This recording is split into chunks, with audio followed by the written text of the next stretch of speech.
السلام علیکم ورحمۃ اللہ وبرکاتہ۔ الحمدللہ رب العالمین والعاقبۃ للمتقین والصلاۃ والسلام علی اشرف الانبیاء والمرسلین نبینا و رسولنا و حبیبنا محمد وعلی آلہ واصحابہ اجمعین، اما بعد۔ یہ کسی ہمارے بھائی نے سوال کیا ہے کہ کسی نے ایک پلاٹ خریدا ہے اور اس نیت سے خریدا ہے کہ جب یہ مہنگا ہو جائے گا تو اسے بیچ کر اپنی بیٹیوں کی شادی وغیرہ کر دے گا، تو کیا اس پلاٹ کے اوپر زکوٰۃ ادا کرنا ہوگی؟ بنیادی طور پر ایک بات ذہن میں رکھیے کہ کوئی بھی چیز اس غرض سے خریدی جاتی ہے کہ اسے بیچ کر منافع حاصل کرنا ہے تو اس کے اوپر زکوٰۃ ہے، اور اگر کسی ذاتی ضرورت کے لیے خریدی جاتی ہے تو اس کے اوپر کوئی زکوٰۃ نہیں ہے۔ یعنی اگر کوئی پلاٹ اس لیے خریدتا ہے کہ وہاں اپنا گھر بنانا ہے تو اس کے اوپر کوئی زکوٰۃ نہیں ہے، اور اگر اس لیے خریدتا ہے کہ یہ بیچنا ہے اور بیچ کر منافع حاصل کرنا ہے تو اس پر زکوٰۃ بھی ہے۔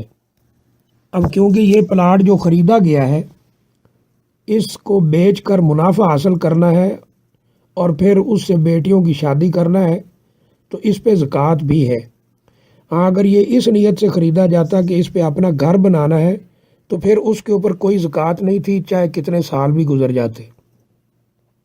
اس کی دلیل سمرہ بن جندب رضی اللہ تعالیٰ عنہ کی روایت ہے کہ ہمیں رسول اللہ صلی اللہ علیہ وسلم نے یہ حکم دیا تھا کہ جو چیز بھی ہم بیچنے کے لیے لیں، خرید و فروخت کے لیے لیں، بیع کے لیے لیں، اس کے اوپر ہم زکوٰۃ ادا کریں۔ وہ کوئی بھی چیز ہو، غلام ہو یا زمین ہو، کوئی اور چیز ہو، آج کل گاڑیاں ہیں، اس طرح کی چیزیں ہیں۔ گاڑی اگر ذاتی استعمال کے لیے ہو تو اس پر کوئی زکوٰۃ نہیں ہے، بیچنے کے لیے ہو تو اس پر زکوٰۃ ہے۔ اس طرح پلاٹ اگر ذاتی گھر بنانے کے لیے ہو تو اس پہ کسی قسم کی کوئی زکوٰۃ نہیں ہے، اور اگر بیچنے کے لیے ہو تو اس پہ زکوٰۃ ہے۔ بعض بھائی یہ کہہ دیتے ہیں کہ جی یہ تو بیچ کر بیٹیوں کی شادی کرنا ہے، اس پہ زکوٰۃ نہیں ہے، تو یہ بات صحیح نہیں ہے۔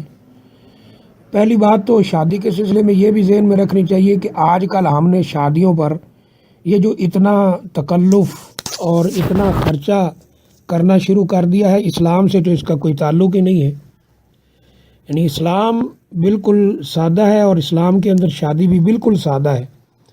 نبی کریم صلی اللہ علیہ وسلم کی اپنی شادیاں، آپ کی بیٹیوں کی، ازواج مطہرات کی بالکل سادہ شادیاں ہوئی ہیں۔ سیدہ فاطمہ رضی اللہ تعالیٰ عنہا جو جنت کی خواتین کی سردار ہیں، ان کی شادی بھی بالکل سادہ طریقے سے ہوئی ہے۔ ایک صحابی تو یہاں تک کہ نبی اکرم صلی اللہ علیہ وسلم اس کا نکاح کرنے لگے تو پوچھا کہ تیرے پاس کوئی چادر ہے؟ اس نے کہا نہیں۔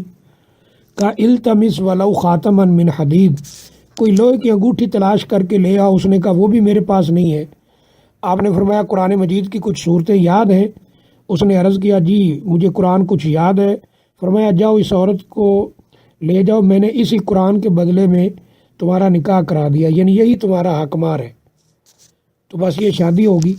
اسلام کے اندر تو شادی بالکل سادہ ہے، لیکن آج ہم نے اسے مشکل کر دیا ہے، تکلفات اور ہندوانہ رسمیں اس میں شامل کر دی ہیں، تو اس لیے یہ شادی مشکل ہو گئی ہے، اور یہ بہت زیادہ یعنی پیسہ اس پہ لگایا جاتا ہے، اور دلیل یہ دی جاتی ہے کہ جی برادری میں ناک کٹ جاتی ہے وغیرہ وغیرہ، یعنی بڑے افسوس کی بات ہے۔